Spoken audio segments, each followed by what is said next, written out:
IPL governing council की बैठक की तारीखें हो चुकी है कंफर्म। इस वीडियो में देखेंगे सीएसके और आरसीबी का रिटेंशन प्लान बी। नमस्कार दोस्तों, मैं यश तिवारी, आप देख रहे हैं क्रिकेट फटाफट का 1315 एपिसोड। आज 6 अगस्त की तारीख है और रोज की तरह आज भी आईपीएल को लेकर दिन भर की 10 बड़ी रिपोर्ट, बड़ी खबरें आपकी स्क्रीन पर हम परोसेंगे। एंड तक वीडियो को देखिए, लाइक और शेयर जरूर कीजिए और आईपीएल की हर खबर हर रोज सबसे पहले अपनी स्क्रीन पर पाते रहने के लिए चैनल को सब्सक्राइब नहीं किया तो सब्सक्राइब का बटन भी नीचे फटाफट हिट कीजिए, बेल आइकन दबाइए। चलिए दोस्तों, शुरुआत कर लेते हैं इस वीडियो की आज दिन भर की पहली बड़ी रिपोर्ट के साथ। तो एक खबर आ रही है दोस्तों बीसीसीआई एनुअल जनरल मीटिंग के हवाले से। कल रिपोर्ट आ चुकी है, 29 सितंबर को बेंगलोर में बीसीसीआई की एनुअल जनरल मीटिंग होने वाली है। बीसीसीआई की ये जो एजीएम होने वाली है, इसका जो सबसे बड़ा मुद्दा रहेगा वो रहेंगे नए बीसीसीआई सेक्रेटरी। जेटली साहब के बेटे को जो है वो नया बीसीसीआई का सेक्रेटरी बनाया जा सकता है। जय शाह अब आईसीसी के चेयरमैन होंगे तो वो अब बीसीसीआई को नहीं संभालेंगे और अब नया कोषाध्यक्ष बीसीसीआई को मिलेगा। कुछ रिपोर्ट यह है कि किसी पूर्व खिलाड़ी के नाम पर भी मोहर लग सकती है। अब देखते हैं दोस्तों, आप बता दो कमेंट बॉक्स में किसे होना चाहिए नया बीसीसीआई का सेक्रेटरी। आगे बढ़ते हैं दोस्तों, दूसरी बड़ी खबर की बात करते हैं। तो ये रिपोर्ट आईपीएल की गवर्निंग काउंसिल की बैठक के हवाले से निकल कर आ रही है। आईपीएल गवर्निंग काउंसिल की जो बैठक है वो भी 29 सितंबर को होगी। दोपहर 12 बजे से ये बैठक बेंगलोर में ही होगी। इस बैठक में दोस्तों आरटीएम कार्ड और रिटेंशन के ऊपर फैसला लिया जाएगा। दरअसल दोस्तों 29 तारीख को दो बड़ी बैठकें होने वाली है। बीसीसीआई अपनी बैठक कराएगा, आईपीएल गवर्निंग काउंसिल अपनी बैठक कराएंगे। ये दोनों बैठकें बेंगलोर में एक ही स्थान पर होने वाली है। बेंगलोर में दोस्तों बीसीसीआई की काफी सारी फैसिलिटीज हैं और यहीं पर ये मीटिंग्स होने वाली है। आगे बढ़ते हैं दोस्तों, तीसरी बड़ी रिपोर्ट की यहाँ से बात कर लेते हैं। तो दोस्तों ये खबर निकल कर आ रही है कुमार संगकारा के हवाले से। कल हमने आपको बताया था कि किस तरह से कुमार संगकारा को अब कोचिंग रोल नहीं मिलेगा राजस्थान में, वो डायरेक्टर ऑफ क्रिकेट रहेंगे और शायद कुमार संगकारा इस चीज से खुश नहीं है। नए कोच राजस्थान रॉयल्स की दोस्तों बन गए हैं, अब आपको पता है Rahul Dravid.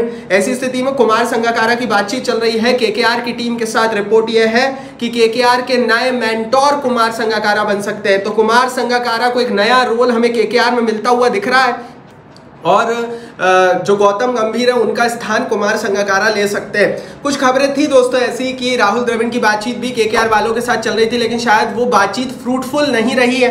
And that's why दोस्तों जो नए मेंटोर हैं केकेआर के वो शायद अब कुमार संगकारा रहने वाले हैं। केकेआर की टीम ने दोस्तों 2-3 ऐसे लोग थे जिनसे कांटेक्ट किया था। रिकी पॉन्टिंग से भी केकेआर की बातचीत चल रही थी, लेकिन कुमार संगकारा के नाम पर अगर मुहर लगती है तो अब सवाल ये उठेगा कि दिल्ली के पूर्व मेंटोर और कोच रिकी पॉन्टिंग का क्या होगा और वो किस टीम से जुड़ेंगे। आगे बढ़ते हैं दोस्तों, चौथी बड़ी रिपोर्ट की यहाँ से बात करते हैं। तो हर्षित राणा के ऊपर आईपीएल 2024 में फाइन लगाया गया था। उनके जो फ्लाइंग किस वाला वो जो सेलिब्रेशन करते हैं उसके लिए बीसीसीआई ने उनके ऊपर बैन तक की तलवार लटका दी थी और शायद वो इस बात से अभी माने नहीं है, क्योंकि दिलीप ट्रॉफी में एक दफा फिर हर्षित राणा ने अपना फ्लाइंग किस सेलिब्रेशन किया है। दिलीप ट्रॉफी के दौरान ये जो सेलिब्रेशन किया गया है इससे बीसीसीआई ऑफेंड हुआ है। देखते हैं बीसीसीआई क्या एक्शन लेता है। हो सकता है दोस्तों हर्षित राणा के ऊपर एक लंबा बैन लगे।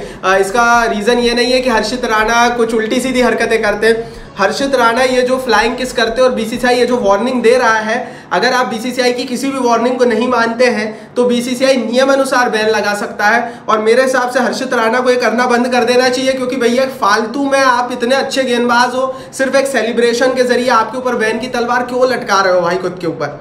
आगे बढ़ते हैं, पांचवी बड़ी रिपोर्ट की बात करते हैं। तो यार देखो, हर टीम अपना प्लान भी बनाकर चलती है। तो चेन्नई सुपर किंग्स का प्लान भी क्या रहने वाला है 2024 की रिटेंशन की प्रक्रिया से पहले, वो देख लेते हैं। दरअसल दोस्तों धोनी को अनकैप्ड प्लेयर के रूप में रिटेन करना, ये पहली स्ट्रेटेजी है चेन्नई सुपर किंग्स की टीम की। दूसरी स्ट्रेटेजी है दोस्तों ऋषभ पंत को टारगेट करना। अगर महेंद्र सिंह धोनी को दोस्तों अनकैप्ड प्लेयर के रूप में ये लोग टारगेट नहीं कर पाते हैं तो ये अपने प्लान बी पर काम करेंगे। ये धोनी को अपने साथ ही रखेंगे। शायद धोनी का रोल बदल जाए। धोनी कह चुके हैं मैं होऊंगा तो अनकैप्ड प्लेयर के रूप में ही रिटेन होऊंगा।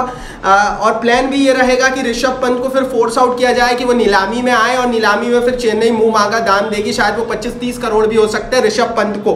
धोनी पूर्ण रूप से ऋषभ पंत पर भरोसा कर रहे हैं। धोनी की ऋषभ पंत से जो बातचीत पहले भी हुई है, रिपोर्ट्स यही सजेस्ट करती है कि ऋषभ पंत को धोनी बहुत ज्यादा कीनली चेन्नई की टीम में लाना चाहते हैं। और जो रोल है ऋषभ पंत का वो लगभग धोनी जैसा ही है। फिनिशिंग करना, विकेट कीपिंग करना, बल्लेबाजी करना, उसी तरह का तगड़ापन। तो शायद वही चीज चेन्नई सुपर किंग्स का प्लान भी इस समय है। रिटेंशन में 2 प्लान पर सीएसके की टीम काम कर रही है।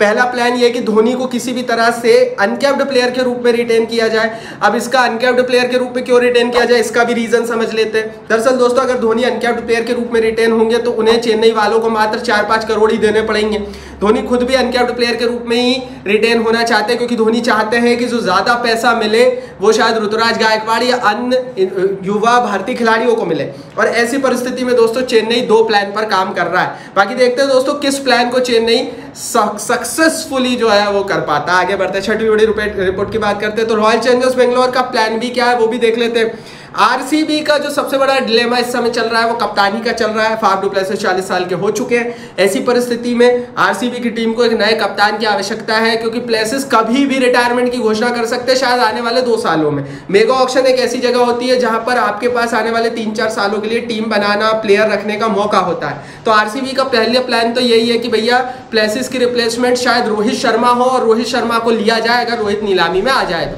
लेकिन अगर ऐसा नहीं हो पाता है तो इनका प्लान भी यह है दोस्तों कि विराट कोहली को कप्तान बनाया जाए, क्योंकि इनके पास विराट कोहली मौजूद है जो कि आने वाले 5-6 सालों तक तो रहेंगे आरसीबी में, और कप्तानी का one of the best material है। तो मेरे हिसाब से आरसीबी 2 प्लान पर चल रही है। प्लेसिस का एक कैप्टनसी रिप्लेसमेंट रोहित शर्मा के रूप में एक बड़ा भारतीय बल्लेबाज और कप्तान लिया जाए। अगर ऐसा ना हो सका तो रिटेंशन में विराट कोहली को ही कप्तान घोषित कर दिया जाए। अब देखते हैं किस प्लान को कैसे सक्सेसफुली ये लोग अप्लाई कर पाते हैं। आगे बढ़ते हैं, 7वीं बड़ी रिपोर्ट की यहाँ से बात करते हैं। अनुज रावत ने आईपीएल रिटेंशन पर बड़ी बात कही। आरसीबी की टीम का हिस्सा थे, रिसेंटली दिल्ली प्रीमियर लीग में खूब चले। उन्होंने कहा I don't want to leave RCB. भैया मैं आरसीबी की टीम को नहीं छोड़ना चाहता और मैं चाहता हूं कि अगले साल भी मैं आरसीबी में ही रहूं। दरअसल रिटेंशन में अनुज रावत का रिलीज होना लगभग कंफर्म है, इसमें किसी को कोई डाउट नहीं है, क्योंकि आरसीबी अगर 3-4 प्लेयर को रिटेन करेगी तो अनुज रावत को कतई रिटेन नहीं करेगी। लेकिन हाँ, इतना जरूर तय है कि अनुज रावत यहां से दोस्तों अगर रॉयल चैलेंजर्स बेंगलोर की टीम को छोड़ते हैं तो उन्हें नीलामी में जाना पड़ेगा रिलीज होकर, और वहां पर हो सकता है आरसीबी इन पर आरटीएम डाल दे या फिर खरीदने की कोशिश करें। लेकिन रावत साहब तो छोड़कर नहीं जाना चाहते। आगे बढ़ते हैं, 8वीं बड़ी रिपोर्ट की बात करते हैं तो भैया फिल सॉल्ट को इंग्लैंड का कप्तान अपॉइंट किया गया है। ऑस्ट्रेलिया के खिलाफ T20 सीरीज में फिल सॉल्ट इंग्लैंड की कप्तानी करेंगे। रिसेंटली पिछले साल के 2024 के आईपीएल में केकेआर के हवाले से बहुत अच्छा प्रदर्शन किया था इन्होंने। तब से ही कयास लगने लग गए थे कि भैया फिल सॉल्ट के अंदर इंग्लैंड ने अपना भविष्य देख लिया है। और इंग्लैंड की एक खास बात है कि ये अपने खिलाड़ियों को जो परफॉर्मिंग प्लेयर्स है उनको बहुत जल्दी बड़े बड़े रोल्स देती है। एंड दैट्स व्हाई दोस्तों फिल सॉल्ट को ऑस्ट्रेलिया के खिलाफ T20 सीरीज में कप्तान बनाया गया है। ये जो खबर है ये सचमुच दोस्तों काफी बड़ी है, क्योंकि अब जब फिल सॉल्ट नीलामी में या केकेआर की टीम में खेलेंगे, कहीं भी अगर वो खेलते हैं तो जाहिर है कि वो एक बहुत बड़े नाम बनकर अब खेलेंगे, इंग्लैंड के कप्तान की इतनी बड़ी हैसियत से खेलेंगे। आगे बढ़ते हैं दोस्तों, 9वीं बड़ी रिपोर्ट की 9वीं बड़ी खबर की यहाँ से बात करते हैं तो भैया कैरेबियन प्रीमियर लीग का टेबल भी देख लीजिए। सेंट लूसिया किंग्स और गुआना वॉरियर दोस्तों टॉप कर गई है इस समय, 4-4 पॉइंट दोनों के। सीपीएल स्टार्ट हो चुका है। Saint Lucia Kings Punjab Kings के मालिकों की दूसरी टीम है। तो दोस्तों भाई हमको पता है ट्रिबोगो नाइट राइडर्स की टीम भी यहाँ पर खेलती है, जो केकेआर वालों के केकेआर के मालिकों की दूसरी टीम है। तो सीपीएल में 6 टीमें खेलती हैं, जिनमें से 2-3 टीमें तो आईपीएल के मालिकों की। आगे बढ़ते हैं दोस्तों, 10वीं बड़ी रिपोर्ट की यहाँ से बात कर लेते हैं तो भैया हरभजन सिंह ने एक बहुत बड़ी बात कही। हरभजन सिंह ने विराट कोहली के शुरुआती दिनों पर बड़ी बात कही।